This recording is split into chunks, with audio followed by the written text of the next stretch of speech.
Hello, my friends, my warriors. This is Mary Mack. I wanted to take this opportunity to speak to you about the uncertainties in the world today. And the reason I specifically wanted to do this video is to speak to the people in your home whose lives may change and not necessarily for the better in the near future. So I'd like to speak first to the grandparents. Your life has brought forth children and grandchildren, and you've successfully navigated all the different ups and downs in the economy and in your world for decades.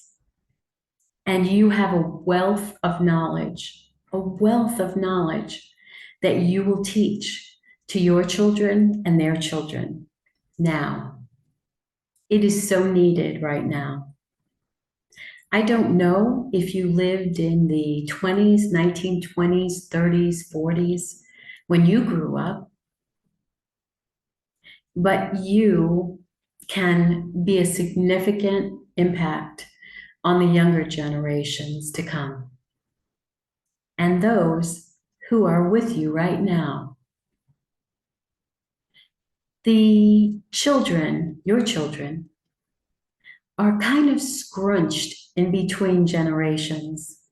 They're trying to make sure you're okay, and they're trying to make sure their own children are okay. And financially, that's a hard road to follow. So if you can help them, they would be grateful. But what I most want to ask of you is to teach the youngest generations how to survive without the luxuries that they're accustomed to using right now. You didn't grow up with television, even. You didn't grow up with any kind of technology. You didn't have computers or cell phones, televisions, internet. You didn't even have household appliances when you were young. You didn't have refrigerators or microwaves, dishwashers, and so many other things that makes our life easier these days. But it's so important that you teach the young ones how to handle a household without power, without appliances, and without their tech. So now I'd like to speak to the parents. Yours is a Herculean task right now, trying to keep everything afloat, making sure you have enough food, water, electricity, all the things you need to consistently sustain a household. Some of you may have already lost your house, but what I'm interested in discussing today is ways to help your children and your teens and your young adults be more effective no matter what happens in the days ahead. If we have no power, either from hurricanes or floods or tornadoes, anything natural, if we have no power because certain people don't like us and they've done damage to our grid, or things have collapsed around us and we can't get the services that we've needed before, or I should say the services we had before and would need in the days ahead. Be the hero that you always are. You always try to make it work out somehow. And your children, even though they don't realize it, are especially grateful for what you've done for them. Now I like to talk to the kids.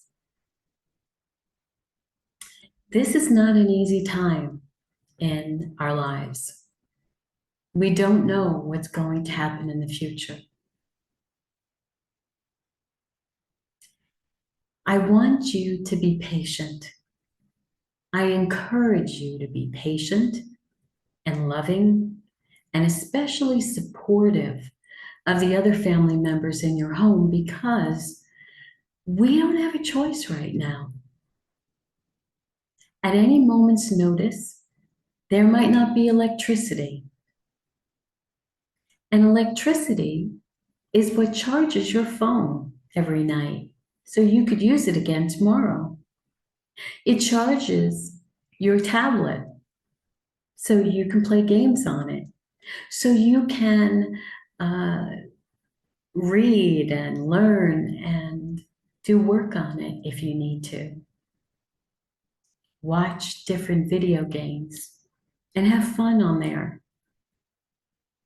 You won't be able to do gaming. That will also be gone because that needs electricity and it needs the internet, and the internet won't work either. I know these things sound kind of shocking. Like, how could that possibly happen? But there's a good chance that it can. And so I want to prepare you, the young people of our lives, that if you didn't have your tablet, your computer, your laptop, your phone, your gaming console, if you didn't have the internet, if you didn't have TV, if you had no screens at all, how would you adapt? How would you adapt? I'm sure it would come as a major shock. If you've lived through a hurricane, you know that maybe that happened for a week or two and you bore it because you knew the electricity would eventually come on.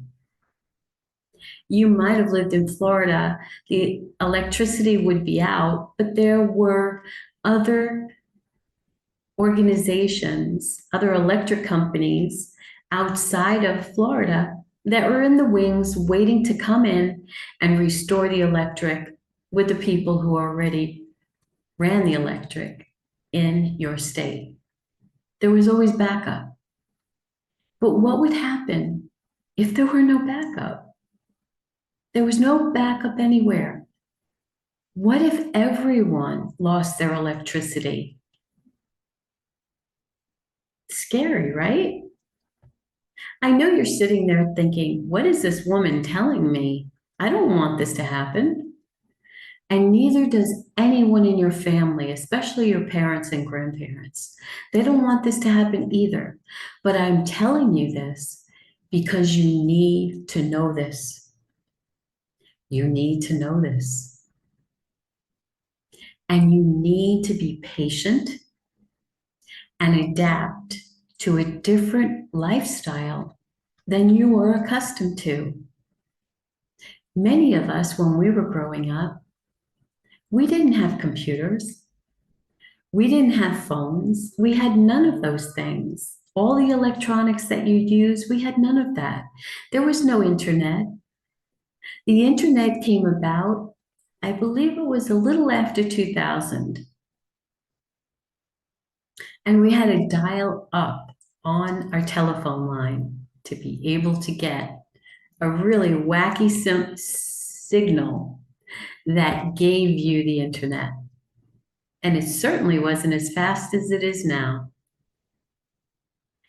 And so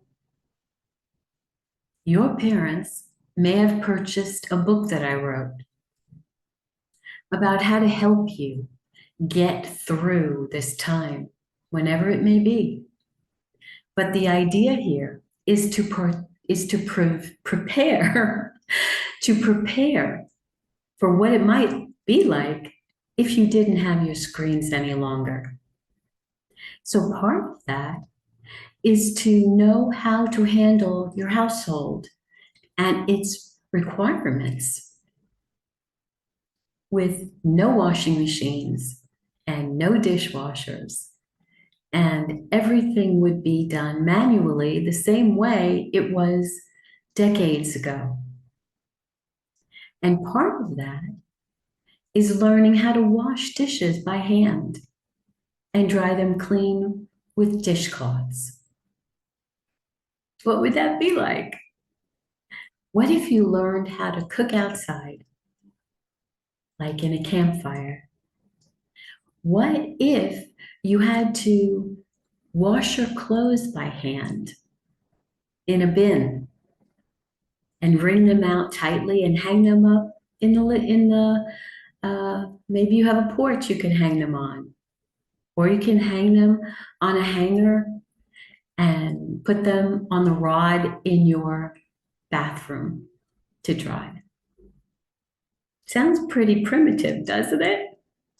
I know it is. And there might be a gas shortage.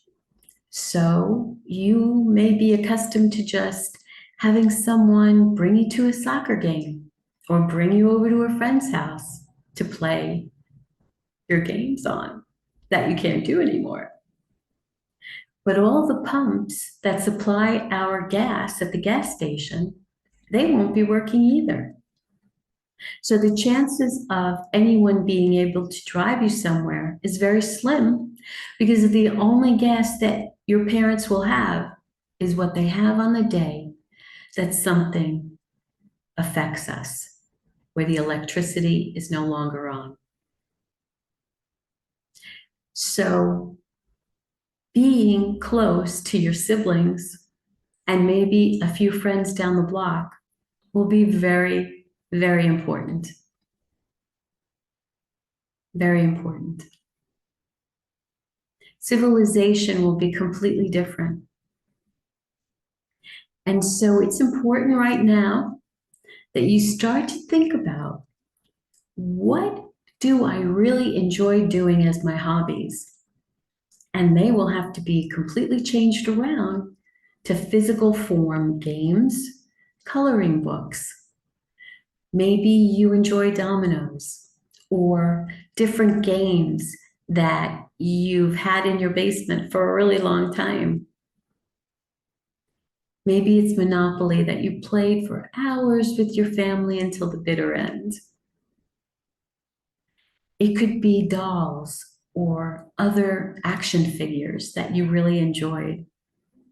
There are so many different physical uses of games that you kind of pushed aside because you did it all online. You could play cards now. You could build Legos. Other games that you enjoy. You might have them right there, but you put them off to the side because you had other things you enjoyed more. Maybe it's time now to go back to them. Maybe you've really enjoyed building model airplanes years and years ago, and you put that on the side. Well, maybe it's time to go get a few now. That's a really interesting toy. I mean, to be able to put together all those little pieces, I commend you if you've done that. When we were growing up, the boys did a lot of those things. They played with G.I. Joe and we played with Barbie dolls, and it was fun. Girls and maybe even some boys would learn to sew and crochet and knit. I learned all that from my grandmother. Started out learning crochet from Nana, sitting on the couch, watching TV or not watching TV, listening to music if it was available, listening to radio shows on the radio. But right now, if all the electric goes out, there won't even be those available to us. So what kind of games would you enjoy? What could help you pass the time? What could you share with your grandparents, parents, and also your siblings? And what about reading? Now, I know reading has gotten a bad rap over the years, but I can tell you some of the most enjoyable evenings was just holding a physical book and going through a series of books, something like Harry Potter, but back then it was called the Nancy Drew Mysteries. And we really enjoyed them. So I would recommend to you to start thinking about what books you have in your house. What are they? Have you read them all? And if not, why don't you separate them by the ones you haven't read? Make a list and let your siblings and even your grandparents and parents make lists of books that they'd enjoy to read or read again. And there's something so wonderful about reading aloud to your family. Yes, reading aloud to your family. Sounds kind of weird, right? I don't think we've done that in years. But it's important to make it fun for yourself, because we really don't know what's going to happen in the future. And you may be called upon to do without for a lot of things. Do without the new phone of the day. Do without the new clothing, designer clothing of the day. Do without the new basketball shoes that you would normally get each year for school. There is coming a time where we just physically cannot make enough money to be able to provide you with all those luxuries, those wonderful things that you've enjoyed in the past. And we need you to understand that your parents are doing their best. They're doing their best to keep up with all the rising costs of food, especially, and insurance, and all the other bills that they're dealing with that have just been increased exponentially. I know you're not aware of all these things, but you need to be now. You need to be now. And you need to be grateful for what you do have, and try not to think about all the things you don't have. That's a real big thing in life. I also wanted to just mention about maps. Maps are a lot of fun to play with. You can order a map if you're a member of AAA or Canada's version of AAA, and they'll mail it to you. So order maps of your country, order maps of your state or states that are near you, and open them up on the floor and just start exploring all the cities and towns and learn where they are, learn the geography of your country. So if you wanted to go from Florida to Texas, how would you get there? Learn that. It'd be really interesting.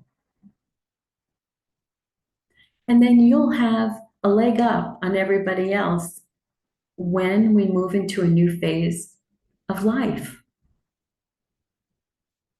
I also want to encourage you to get a hand cranked radio. You can usually get them at Lowe's or Home Depot. And you crank up the top and put it in the sun, and you'll be able to hear other people talking or giving you information you might not have had before, especially if the electric's down. That's an important thing to get as well. So the last thing I'd like to tell you is you have a lot of love in your life. You have a lot to be grateful for.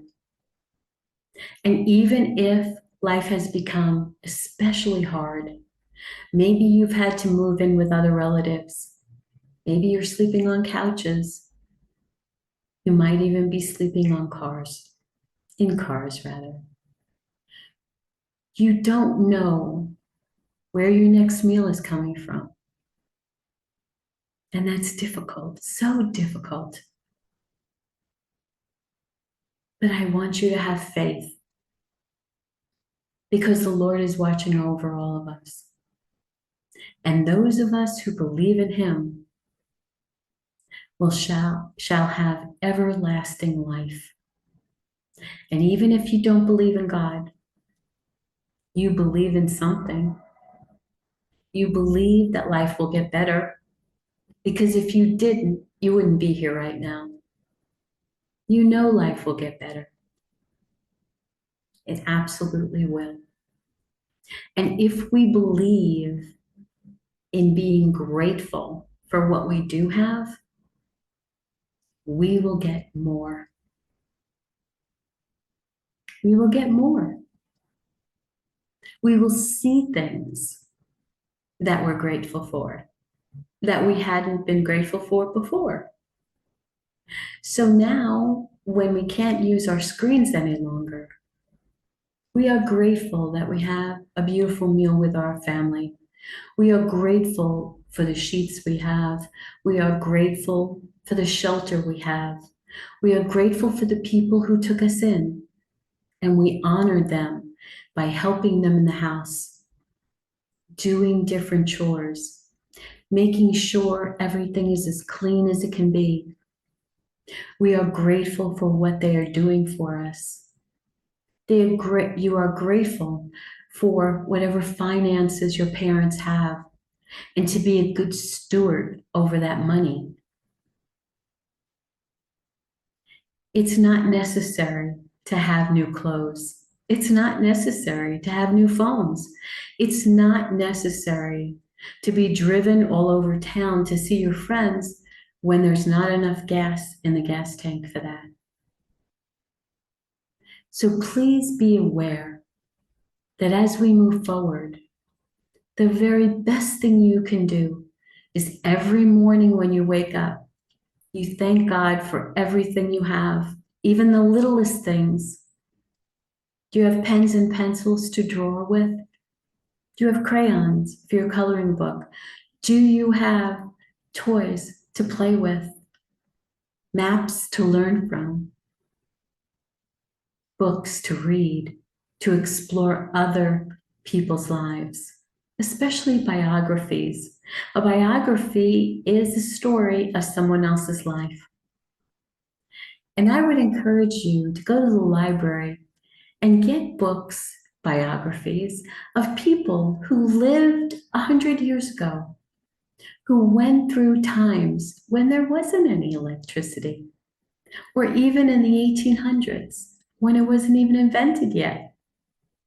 It's quite amazing what people did and cultures did back then, and some who do now. There are people around the world who live without electricity at all. And they raise their family and they move forward. We have been very blessed in the Western world. We've been very blessed. And as we move forward, I ask you to just say out loud every day, Lord, thank you for this. Lord, thank you for that.